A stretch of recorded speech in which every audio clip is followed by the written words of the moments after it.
Lingkaran api Pasifik atau Ring of Fire merujuk kepada kawasan yang terletak mengelilingi lautan Pasifik yang gerak buminya pecah dan bergeser, atau apa yang dikenali sebagai plate tektonik. Kawasan ini berbentuk seperti ladang kuda dan merangkumi wilayah-wilayah sepanjang 40,000 km.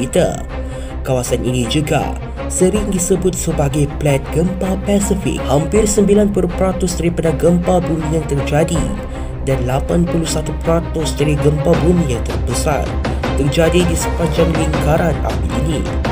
Daerah gempanya berikutan adalah 5 hingga 6% dari seluruh gempa, dan 7% dari gempa terbesar adalah plate Alpine yang merentangi dari Jawa ke Sumatera, Himalaya, Mediterranean hingga ke Atlantik. Lingkaran api Pasifik ini wujud kerana satu fenomena yang dipanggil sebagai pergerakan tektonik plate, iaitu pergerakan dan pelanggaran kepingan kerak bumi yang telah lama, bermula dari 3.5 bilion tahun yang lalu. Dalam memahami aktiviti pergerakan kerak bumi, terdapat 3 jenis pergerakan. Namun yang kita bahaskan pada hari ini adalah sejenis gerakan yang menjadi penyebab utama berlakunya lingkaran ini, iaitu Convergent Boundaries. Convergent Boundaries ataupun CB adalah sejenis pergerakan atau istilah lebih sesuai adalah pergelanggaran kedua-dua gerak bumi secara berdepan. CB sentiasa berlaku terutamanya di kawasan langgaran kerak lautan dan kerak benua, iaitu Ocean Continent, di mana apabila pelanggaran itu berlaku, kerak lautan yang tadinya lebih tumpat akan terbenam di bawah kerak benua. Kemudian benaman kerak ini menghasilkan geseran sesama kerak yang menjadi gempa bumi berlaku. Kekuatan gempa bergantung kepada betapa ceteknya lokasi geseran tersebut. Semakin cetek geseran tersebut, semakin kuat getaran yang terhasil. Kejadian tsunami juga berlaku akibat kesan gempa di dasar laut. Perlanggaran kedua kerak bumi akan menghasilkan jurang laut seperti Jurang Mariana yang seperti kita bahaskan sebelum ini. Jurang Mariana terletak di barat lautan Pasifik. Jurang ini adalah jurang terdalam yang pernah direkodkan dengan kedalaman 11 km. Kerak yang terbenam itu akan dileburkan, kemudian membentuk magma yang menggelegak bagi membebaskan diri dari permukaan bumi. Magma akan keluar dari lohong-lohong retakan kerak benua yang terhasil oleh gempa, seterusnya meletus keluar, membentuk gunung berapi. Gempa bumi kemudian disusuli dengan letusan gunung berapi adalah aktiviti tektonik yang biasa terjadi jika geseran kerak berlaku.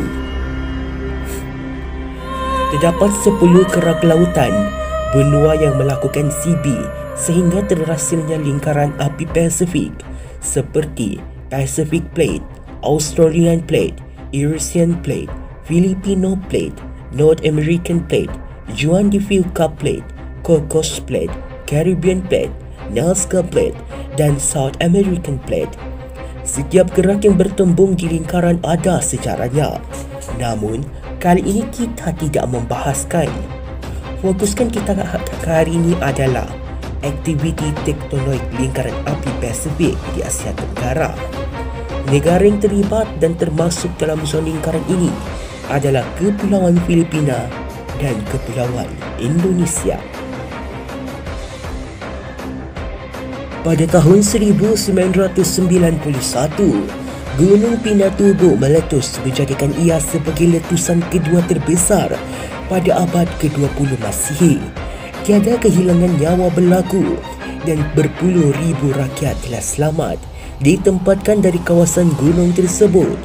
Namun kawasan kelilingi Gunung Pinatubo rosak teruk di mana perumahan musnah akibat aliran lava, teburan debu letusan yang menghasilkan kilat.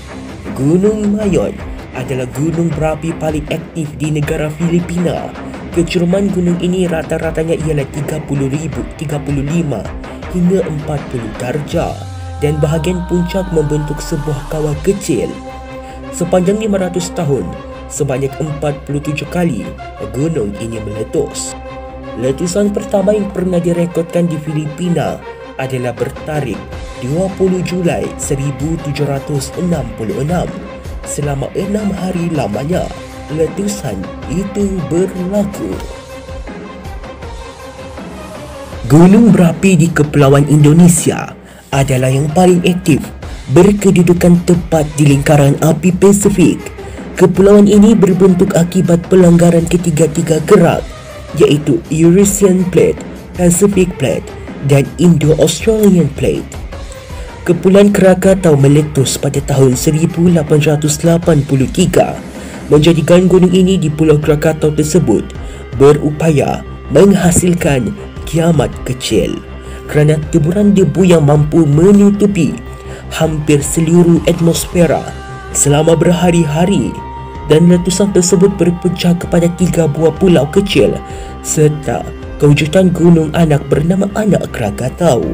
Danau Toba pula adalah hasil tasik vulkanik yang lahir dari letupan Toba dari 74,000 tahun yang lalu. Manakala Gunung Tambora mempunyai rekod letusan terburuk pada tahun 1815. Letusan gunung itu menyebabkan kegagalan aktiviti buayan di Eropah Utara, USA dan Kanada pada tahun seterusnya, yang di mana tahun ini digelar sebagai Year Without a Summer. Pada 28 September 2018 pula, berlaku gempa bumi di Palu, Sulawesi Utara sehingga berlaku tsunami. Kemudian pada 3 Oktober 2018, iaitu 5 hari kemudian, Gunung Saputan yang berada pada jarak 590 km dari Palu meletus. Ini menunjukkan bahawa aktiviti tektonik semakin aktif sehingga berlaku ketidakstabilan plate yang mencetuskan peristiwa hitam itu. Untuk pengetahuan semua, kita seharusnya bersyukur sebagai rakyat Malaysia kerana semenanjung Malaysia, Sabah dan Sarawak selamat dari kekerapan aktiviti tektonik kerana kedudukan yang berada di luar lingkaran api Pasifik. Namun, tahukah anda bahawa tanah semenanjung Malaysia pada ratusan juta tahun yang lalu adalah kawasan pelanggaran kedua-dua kerak benua? Pada 410 juta tahun yang lalu, terdapat sebuah lautan purba yang bernama Paleothetes. Pada 290 juta tahun kemudian, lautan purba tersebut perlahan-lahan ditutup saat kerak benua Sibu masuk dari selatan menjadi pantai barat dan kerak benua Indochina dari utara menjadi pantai timur bertemu. Akhirnya, lautan Paleothetes ditutup sepenuhnya pada 205 juta tahun. Pelanggaran kerak Siba masuk dan Indochina menyebabkan berlaku pengaktifan gunung berapi di bahagian timur, iaitu kawasan Airin, Temerloh, Maran dan Lipis, dan juga kewujudan bancaran Titiwangsa. Pengaktifan tersebut menghasilkan pelbagai batu-batu mineral seperti kuartsa dan emas. Kewujudan mineral tersebut masih wujud sebagai bukti bahawa semenanjung Malaysia pernah mengalami aktiviti vulkanik. Fosil haiwan laut juga ditemui di Gua Musang, iaitu fosil sotong bercengkerang dari spesies Frankitis apertus dari zaman Trias, iaitu 242 hingga 230 juta tahun yang lampau, di mana haiwan dinosaur tersebut belum wujud lagi. Ini juga bukti utama bahawa lokasi semenanjung Malaysia dahulunya adalah lautan. Untuk para geologis, aktiviti tektonik di bumi adalah aktiviti biasa bagi memastikan bumi sentiasa hidup dan sentiasa mendapat keseimbangan dalam setiap gerakan kerak yang tiada penghujungnya. Namun, sebagai seorang manusia yang beragama, terutamanya Muslim, harus mengingati kebesaran dan kekuasaan Tuhan yang mengatur bumi serta makhluk-makhluknya.